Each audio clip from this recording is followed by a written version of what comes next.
I thought I would start out by just sharing a little bit of the history of this whole place, because it's been a long road to get here. And some folks have seen all of it if you've lived here for a long time. And I just want to acknowledge, I think it was early 70s. Richard Alwell's here, I know. Where's he at? Give us a wave. Right there in the back. And I know some others, and like Kiki Saavedra, I think was the house or the Parks and Rec guy. They bought a house. Originally, this was just someone's house that the city bought and turned into a community center. And, you know, in that era when our city was growing fast, that's what a lot of people did. A lot of our early community centers were either houses, and then this was just like an APS portable. You know those portables? It was like, right, it was that for like another 10 years. And want to acknowledge too, former city councilor and county commissioner in and around the area, Alan Armijo, still works at the city with me, but he's here. And he was part of something in that story, maybe the portable era. But of course, then, you know, we came into, of course, Ken Sanchez, who I know I miss. I know many of you do. And he really was the one who got the first part. Like, we're going to build a community center that's actually a community center. It's not a portable. It's not someone's house. And, of course, I overlapped with Ken quite for 4 years, and we got to know each other quite well. And he would always talk about this gym. You know, Ken had like 3 big things when he was alive that he wanted me to work on. One was the indoor sports complex, which we're not super far away from doing. Separate issue there. And then some stuff out on Central and Nuevo Atrisco. But the other one was this gym. He really wanted somewhere indoors because everyone used the outdoor courts. And also as you get older and things like that, just to have flexible space inside in a community room. And then of course, actual gym equipment, which we all love. And I remember being like, you know, Ken, like we're gonna get this done and it's on the list. Well, you know, obviously he passed away. So, but I know he's looking down and he's smiling that this got done. And it really got done in part because during COVID, we came upon some extra money. And the team and I, so everyone who works at the city, whether it's our DMD director who's here, Jennifer Turner, or it's even our vendors like Facility Build who did this, and our Jess Martinez, who's right there, who's been with the city 20 plus years, we all got together and we said, what can we do with this extra money? That was the question. And we said, we are going to finish community centers that should have been finished decades ago. And that is the story of how we were able to get this piece finally done. So thank you to everyone who was a part of that, first and foremost. And just to give some other neighborhoods shout outs in a sense of your sister community centers that we just pushed across the finish line because they were 20 years late. Loma Linda Community Center, finally building one in Martineztown. They'd wanted one for 40 years. And one in Singing Arrow, which if you know that one was also, it was 3 portables stuck together with a building in the center. It was actually kind of cool. And now it's an early childhood center. But the point is, and then a new Westgate Center, which you may know just south of here.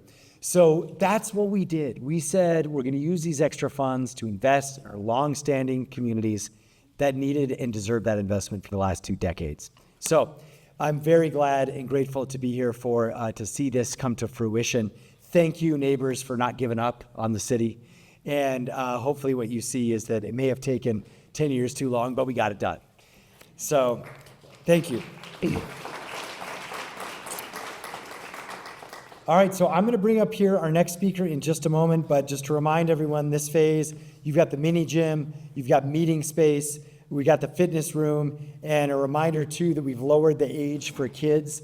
So now high school kids can use the gym by themselves, and actually 12 and older are able to use the facility during open rec hours too. So we're trying to really help our middle schoolers out. So for grandparents or parents out there, we have much more relaxed rules about how kids can be here. And of course, the gym is free. And so that's an awesome thing too.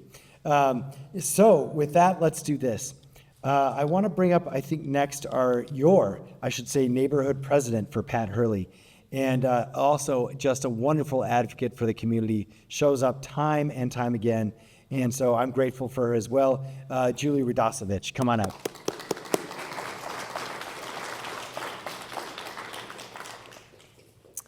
So good afternoon. I just want to say hello to everybody. I hope that you can see this space and welcome the space. This building closed about 2.5 years ago, and so we are delighted to have this space. We've worked really hard in terms of activating our park and having opportunities where people can come together and grow together.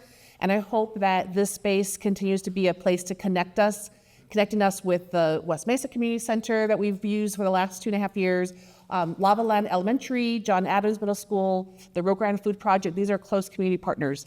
And so if you are part of the Pat Hurley neighborhood, please just stand. This is your place. Please stand. If you're part of the Pat Hurley neighborhood, please stand. All right, this is your space, and grateful to all the efforts that transpired to make this happen. Thank you. Thanks so much, Rick. Now, we always want to highlight, we always use the term One Albuquerque. That means a couple of things. One, it's just that we're all in this together. That's the external meaning. But the internal meaning is that we got to work together across departments. And our administration has done a great job of that. And so kind of representing the multiple departments that help make this happen is our Youth and Family Services Director, Jess Martinez. Come on up.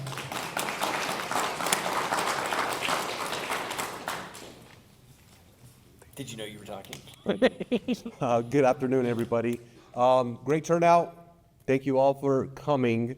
I do have to give a special shout out to Richard Alwell. Throughout this whole process, he has been in my ear. I think he mimics the late Councilor Sanchez because of so many conversations that they've had. It's the fitness room, it's the gym, the neighborhood will show for you, and you all have. So thank you for coming out, much appreciated. Facility build, Louis, thank you for staying on task. Delivered a beautiful building, second to none. Carlos Montoya, thank you, sir. Appreciate you. And a special thanks to the architect, Greer Stafford, Steve Olano. As the mayor said, we, cross-collaborate throughout the whole departments, and this is a very great way to show that collaboration. Architect, DMD, facility build, the construction company, and all their subs. This is a very unique and humbling facility, so thank you all.